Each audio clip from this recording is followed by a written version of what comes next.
Hello, I'm Tara Brabazon, and I'm the Dean of Graduate Studies at Charles Darwin University, and welcome to Outrider 34, Excuse Culture. Let me tell you how we got here. I was conducting one of my regular meetings with our overtime students, the students that have taken a long time and their candidature has blown out with regard to time. But no worries, what I do is I sit with the students and we come up with some positive solutions and some strategies to complete this PhD. But in this particular meeting, every strategy I offered, every statement of a way to finish the thesis was battered back. So I'd suggest one strategy to make it work, and then magically an excuse would appear.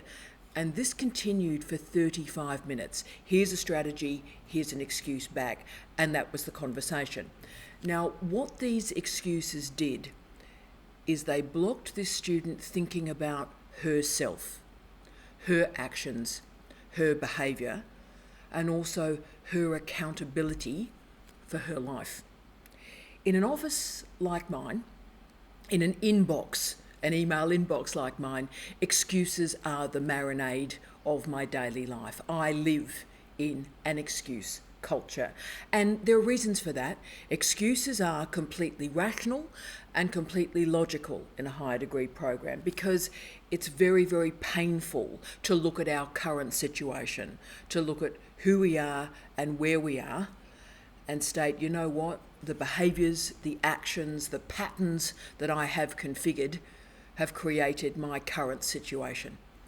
That's very hard knowledge. And it's very painful knowledge, and excuses are a mechanism, a way to block that pain, even for a little while.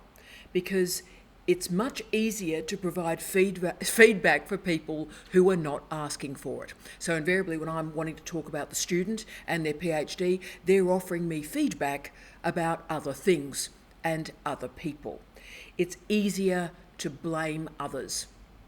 So much easier to blame others than to sit in the fear and the worry and the concern and the self-actualization and reflection required to finish a task. But excuses are the enemy of success. Excuses are the enemy of achievement. Excuses are the enemy of transparency and accountability. Excuses are also reactive rather than proactive.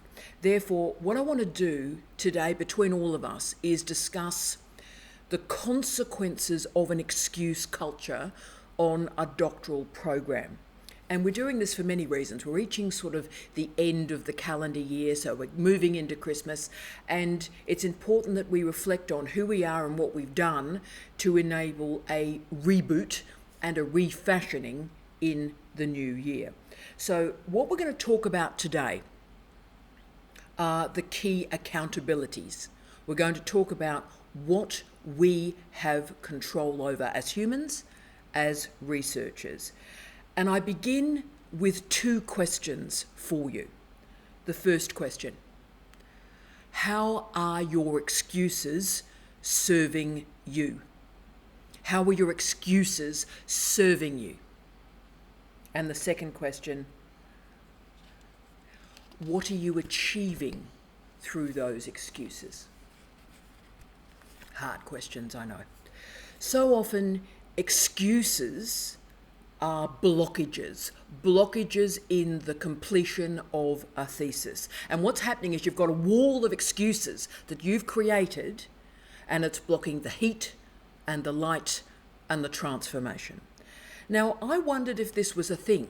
So I put PhD excuses, PhD student excuses into Google, and 167,500 returns came in response to that prompt.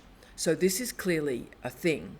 And there's even a business on Etsy, there's even a business that produces a t-shirt with the slogan, "Excuses won't get you a PhD." Okay, so PhD candidate tours are excuse-heavy environments. It is tough to complete a PhD. There's no doubt about that. It is a tough, tough space, and I respect you for having a good go. But the students who finish are self-contained, self-directed, and they're motivated. In a PhD, very often you've got a sense that I've got no control over what's going on here, that all the power has been sucked out of your life. I understand that. But that's actually not true. It's not the case. Yes, you do have to work within the parameters of policies and procedures and regulations. You have to work within the parameters of supervisory expectations, but also, most importantly, examiner standards. But it is important that you don't relinquish power and you control what you can control. You have control over how you think, how you speak, and how you act. You have control over the work that you do on your PhD every day. It is your PhD. I know it's a cliche, but it is your PhD. It's your name on the certificate. So why are you relinquishing power? Why are you relinquishing power to other people, which is what excuses and an excuse culture does? Control what you can control. Yes, if you need to have a grumble bum, have a grumble bum. If you need to howl at the moon, knock yourself out. There are plenty of dreadful supervisors on this planet. There is no doubt about that. Appalling advisors, appalling supervisors. No argument from me at all. They are exploitative. They are nasty. They are disrespectful. Absolutely. And you know what? Research projects go wrong all the time. We run out of resources. The materials that we thought would be available, they're just not available. This is what research is. And of course, friends and partners and families complain about how much time we're spending on that PhD because research is an immersive life. I understand that. I think, oh, I'm just going to do a few minutes on this project and like 6 hours later, okay? So our friends, our people around us complain about the immersive nature of a research life. I understand that, and they're right to complain. But remember that it is a privilege to do a PhD. It is a privilege to have this opportunity. So few people on planet Earth even have the opportunity to enroll, and you've been given that opportunity. Now, if a PhD was easy, everybody would have one. It's not easy. That's the point. This is a tough degree. 1% of the world's population have completed a PhD. This is tough. This is a tough gig. But complaints and excuses will not complete this degree. But courage and determination will complete this degree. Excuses also stop us all from making good decisions. We need to recognize bad stuff happens to amazing people. That's true. But we know who we are as a human being, not by how we handle the good times. When things are great, life is easy to handle. Life is beautiful. Life is terrific. But we know what sort of person we are and others are when the worst happens. So when really dreadful stuff happens to you, are you able to show dignity and respect and integrity and compassion? Or do we lash out and drag other people down with us and summon a plethora of excuses that make everything worse for everybody? Dreadful stuff happens to great people, full stop. And those great people don't blame or shame or ridicule or summon excuses, but continue to try and help others. So ask yourself, this is tough stuff today, I know, but ask yourself, what sort of person are you when bad stuff happens to you? Do you make excuses? Or do you reach out and care for others? So this outrider works from a couple of premises or maxims today. Excuses do not serve you. And excuses do not serve your PhD. The key is to ensure every day, every minute of every day, that your behaviour, your actions and your words make you feel centred and safe and on the pathway to complete your PhD. So if you're one of those people, and let's be honest, every single one of us does this, that you get sort of trapped or lost in your own excuses. You blame other people endlessly for your failures, for your inability to complete a task. The question is, how do you get out of that? We all do it, so how do we get out of it? And what I want to do is configure 5 solutions to move you to a post-blame culture, move you outside of an excuse culture today. So I'm offering you 5 strategies today that will enable you to make different choices. Let's do it. 1, give yourself one goal that you can achieve today. Excuses create blockages. They stop you from moving. So the first stage to get out of this excuse culture, to get out of this blame culture, is to tonight plan one job that you will complete tomorrow. Now, this is a very specific, bespoke kind of job. You need to make it small, you need to make it containable, and this job or task or goal must not be reliant on anybody else. So start the task, finish the task, congratulate yourself for completing that task. Remind yourself, this is so important, remind yourself about what you have control over.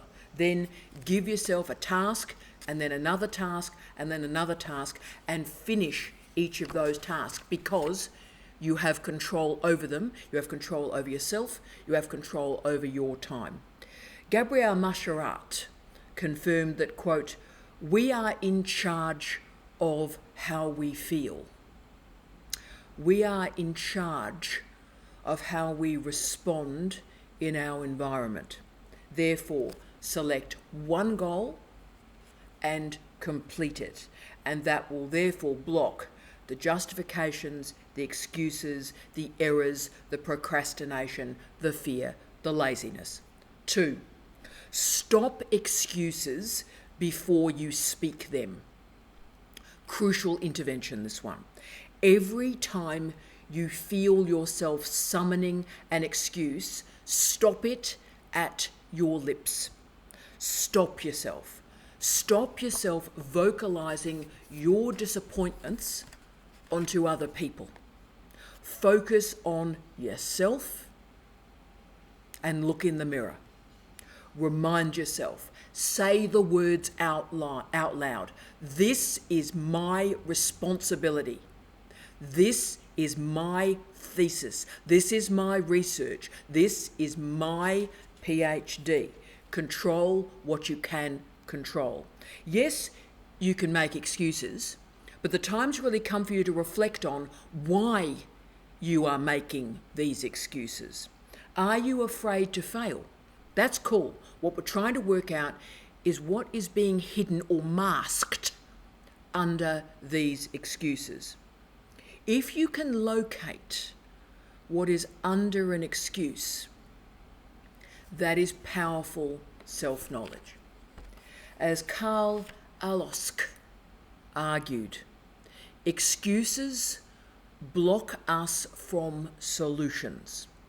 So we start to speak through offence or frustration or upset. We also start to organise our mental landscape as we're right, we're good, we're proper, nothing's wrong with us at all, and everyone else is wrong and nasty. We're bright people. We can reorganise our mental landscape and provide all sorts of justifications. But that's not healthy for us, let alone the people around us, and creating a culture of achievement. When we stop organising our mental landscape in this way, where we're good and perfect and fantastic and everybody else is a problem, then we start to see the potential in other people and the necessity for all of us to continue to grow and continue to learn. 3, make sure that your excuses are not a method for procrastination. Doing research is hard. Doing a PhD is really hard. But are you using excuses as a form of procrastination? So you're rationalising your lack of work, you're rationalising your lack of progress, you're denying your responsibility for your behaviour, and you're denying your necessity to change. For example, I've recently had a contact with a student who's been enrolled for a very long time. And the characteristic, and there's a characteristic of students who have been enrolled for a very long time, and that is their doctoral narrative, the story that they're telling themselves, is marinated, is punctuated by excuses. So what happens is excuses become the narrative. How can you justify that you're enrolled in a PhD for 9 years? How can that ever be justifiable? What, you've had a bad 9 years? Really? So we have to get beyond those excuses to get these candidatures concluded. And this particular student's narrative was that they stated they can't write when they're not happy. They can't write when they're not happy. Wow. This is late capitalism. If you're waiting until you're happy, you're going to be waiting until you die. The literature also shows that we've currently got a series of problems around the word happiness. And in fact, there are happiness industries, and they're hurting us. So why do you think you have a right to be happy? And why do you think that happiness is required to do research?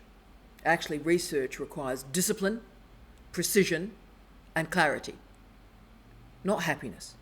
Henrietta Mitchell argued that we live a life through the expectations that we're going to be happy and it's all going to end well. So in other words, those fairy tales we're told as kids have an enormous impact on us. We think there's going to be a happy ending. And so that means because we expect life to be fun and exciting and happy, we procrastinate because life's just not as fun as we thought it would be. So we slow down, we marginalise or we ignore the tough stuff because it's not fun. And life's meant to be fun.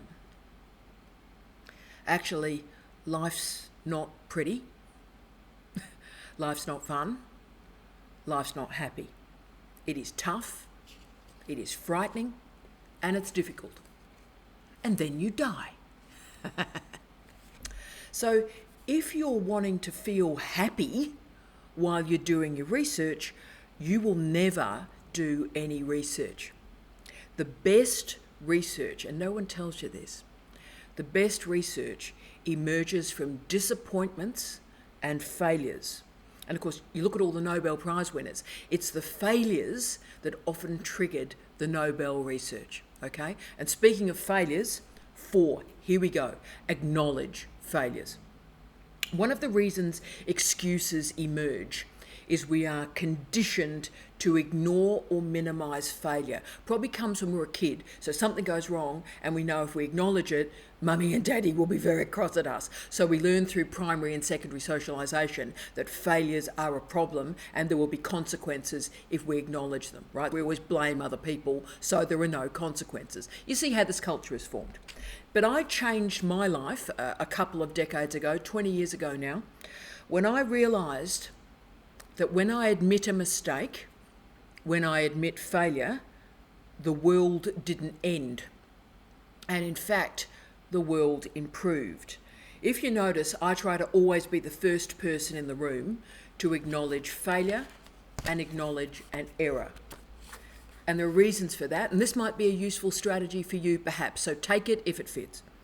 But when we acknowledge an error, when we acknowledge failure early, we can stop the self-flagellation, we can stop the excuses, and it's also freeing because when we acknowledge a failure, it immediately stops the shaming and the blaming of others. I am responsible. The buck stops with me.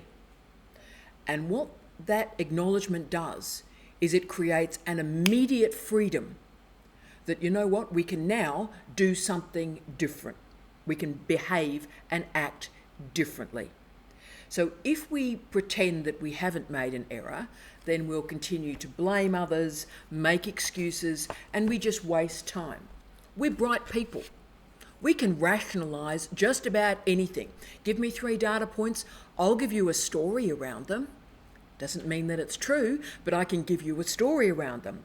It's always convenient to be able to change the focus from what we can control and blame other people. So, oh yeah, this happened because those people over there didn't do that.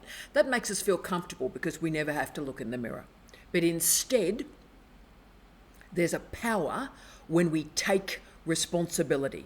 A characteristic of successful people is that they acknowledge the mistakes early. They take personal responsibility even if they weren't personally responsible. And they then, at that point, once they've acknowledged the error, behaviour can change. The problem is acknowledged so you can be part of the solution. There are many reasons I don't use excuses, and one is no one cares. Really, no one cares, because our university sector is irrational and it's toxic. No one cares if you live or die. No one cares if I live or die. We go, oh, we're terribly important. No, we're not. No, we're not. The day after we leave a job, people have forgotten our name. So really, don't big up yourself that you're terribly important. You're really not. Remember, we live in a culture of stretch targets, of metrics and outputs. No one cares at all what you feel about those metrics or those outputs or their stretch targets. Don't care. Don't care what you feel. Don't care what you think about them. Don't care about your opinion. Therefore, I deploy what's called radical responsibility. And I first read about the idea of radical responsibility from a truly dreadful book called Now or Never. Oh, it's a terrible book, by Preston Smiles and Alexei Panos. Now, dreadful book, but they did have a great section in this book on radical responsibility. Now, I know if a PhD student is going to finish a thesis or not by the language they choose to use with me. So when I'm sitting with them, I monitor very carefully, I take good notes of the language they are deploying as they describe their candidature. And the moment that I hear students blame supervisors or their parents or their partners or their kids or administrators, that's always my personal favourite, you administrators, you're responsible for my thesis. Are we? Really? Okay. Or you blame the university is to blame, or you blame your employer. When you have that sort of laundry list of excuses, and that list can be endless, can I say, that's the moment I hear that this person has made other humans responsible for their PhD. And you don't finish a thesis that way. The PhD can be, and often is, permanently bogged by excuses. So you have to decide. You have to make a choice. You have to make a decision. And what are you choosing? Are you going to choose to be an autonomous, thinking, respectful, responsive scholar? Are you making a decision to manage your time? Are you making a decision to own your choices? Are you making a decision to own your decisions? And when you do that, that's when you assume a radical responsibility for your life. Real easy to blame other people, and I understand why you do it, because it lets you off the hook. But it's much harder and much more productive to look in the mirror, take a breath, and claim radical responsibility in your life. This is important for your personal life. It's really important for your professional life. And for example, I had a really shocking personal relationship in my early 20s. It was destructive, it was violent, and it was frightening. But I didn't blame him, and I still don't. I blame myself. I blame myself for being naive, for being foolish, and making a bad decision. I am no victim. I am the sum of my decisions. Similarly, when Steve and I, my beloved late husband Steve Redhead and I, left British chairs and went to a new country to take up a job, and within one day, it was clear the Dean was out of control, the staff were out of control, it was Lord of the Flies, it was unbelievable. Now, we very easily could have blamed the Dean or the university or our colleagues that didn't tell us the truth about the job, but we didn't blame any of those people. We looked at the situation very, very quickly and realised that he'd made a bad decision, I'd made a bad decision, we made a bad decision. We did it. We made a choice and it was a bad choice. So we made a decision to make a better choice and we left. So start to drag back control of your own life. Bad stuff happens to good people. Bad stuff happens to really, really decent people. But you will be judged. Your character will be judged by how you handle the bad stuff in life. All of us make bad choices. All of us. I've made some shockers. Absolute shockers. All of us make bad choices. But the skill comes, I think, in life, and I'm speaking as a 54-year-old woman, the skill comes in life, I think, in recognising the bad choices and recognising the bad decisions quickly and then making a new decision quickly. If you've made a poor choice, that's okay. Make a decision to make a better choice. Terrific. Brilliant. That's how you change your life. 5. Choose between excuses and progress. Benjamin Franklin once said, quote, I love this, excuses are the tools the incompetent use to build monuments to nothing. End of quote. You're better than that. You are. You're fabulous. You're better than that. Yes, supervisors neglect students. They do. Yes, money is tight. Yes, lab work fails. Yes, there are challenges writing up research. We know that. But control what you can control. Create as much autonomy as you can. And don't confuse a justification with an excuse. Neither, by the way, will help you complete your PhD, but at least a justification has some evidence. An excuse has no evidence. Remove the excuses and do something today. A PhD requires consistency and centeredness. A PhD is a temporary moment in your life. And it's tough because you have to take risks. You have to. You have to make decisions and you have to jump over obstacles. But the way you do this is to park your excuses. Give me one great day.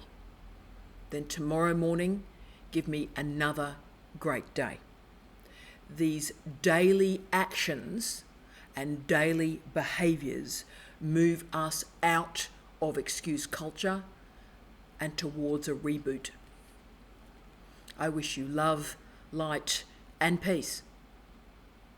Tea out.